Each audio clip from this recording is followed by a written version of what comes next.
Hello everyone, welcome to my channel.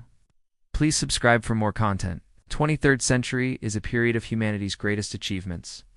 In addition to the fact that we have long ago mastered interstellar travel, genetic engineering, and artificial intelligence, we have also established numerous colonies on other planets, moons, and asteroids. And although in the vast majority of cases they are rather small research stations, there are also some large-scale settlements. One of these is the colony on the planet Kepler 186f, which is located 490 light-years away from Earth in the constellation of Cygnus. This planet is similar to our Earth in many respects. It has an atmosphere, water, and even oxygen.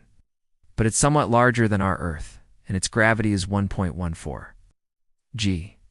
That's why the planet was chosen as the first permanent colony outside the solar system. And at this point in time, it has already been inhabited by about 10,000 people. But this all changed recently when the colonists were visited by unwelcome guests from beyond the stars. It's an aggressive alien race that literally razed their entire home planet out of the ground and made it their ship. But that's not the worst of it, because the aliens brought with them a virus that turned the colonists into zombies. And now the crew of the colony ship Hope must try to survive the undead apocalypse on an alien planet. What will the crew of the colony ship Hope be able to do against hordes of flesh-hungry zombies? Will they manage to escape the planet before it disappears? Or will the brave space pioneers share the fate of the inhabitants of the once great colony on Kepler 186f? You'll find out in this video. It all started quite traditionally for a colony ship. The crew of the Hope was on its way to a new home after their old one had become uninhabitable due to climate change. They left Earth on the last ship capable of carrying people across the interstellar void and flew straight to the planet Kepler 186f. At that time, the inhabitants of Earth considered themselves lucky because, according to the latest data, the planet had everything necessary for the survival and prosperity of people. Atmosphere similar to Earth's oxygen, water, a magnetic field, fertile soil, and even a climate that was not much different from Earth's. There was only one caveat: the planet was already inhabited. True, these inhabitants were not particularly friendly. A race of humanoid aliens called the Calarians greeted the people who arrived on Kepler with hostility. However, the Calarians were very technologically advanced and simply could not compete with a colony of 10,000 people. Therefore, the invaders simply razed their planet along with the atmosphere, all living things in the ocean out of the ground, and made it their spaceship in order to fly away from the unwelcome guests. As strange as it sounds, the Corellians did the people on Kepler a favor. After all, the planet's artificial climate control system malfunctioned during the flight, and the temperature on the surface dropped so low that the inhabitants of the colony had to hide in shelters. But after a while, the ship disappeared from orbit, and the Corellians finally decided to return home, leaving behind a planet full of people who had no idea how to survive without a life support system. However, they had no idea that a virus that had been dormant in the Calarian warriors for many years had suddenly come to life on the warm Earth. When it got cold on the surface of Kepler, the virus became inactive, but as soon as the temperature rose again, the virus began to spread rapidly among people. At first, the symptoms were like any other flu: fever, weakness, and a runny nose. But then something went wrong. People developed incredible strength, their jaws unhinged, and their eyes turned black. So the first victims of the virus became zombies. And the worst part was that they didn't stay that way for long.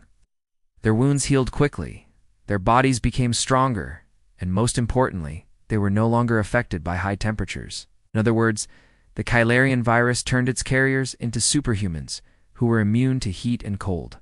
And most importantly, they completely lost their minds and became flesh-hungry monsters.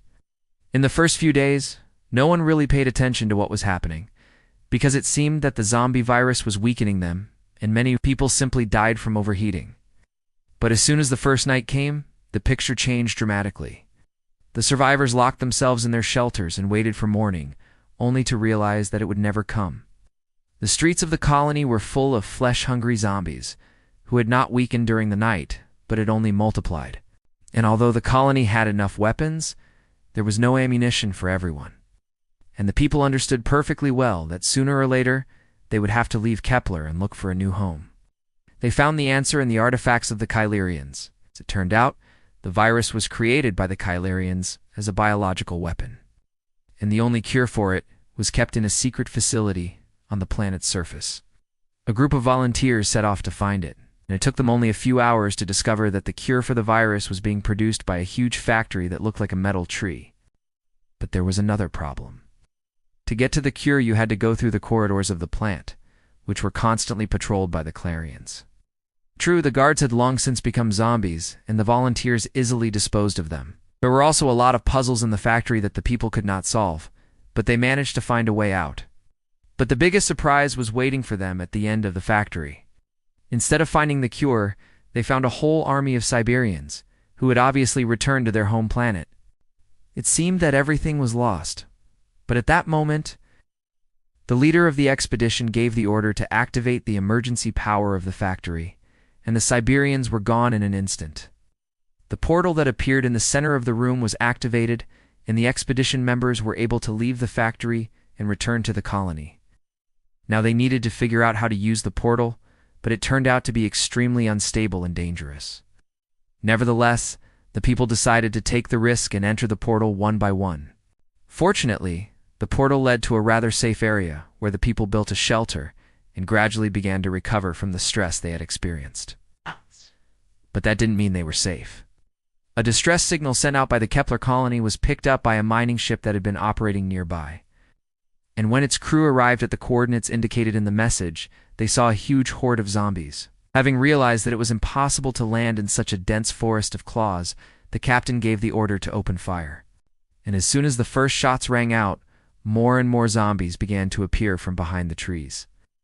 Soon the sky over the planet's surface was filled with the flare of lasers and plasma cannons.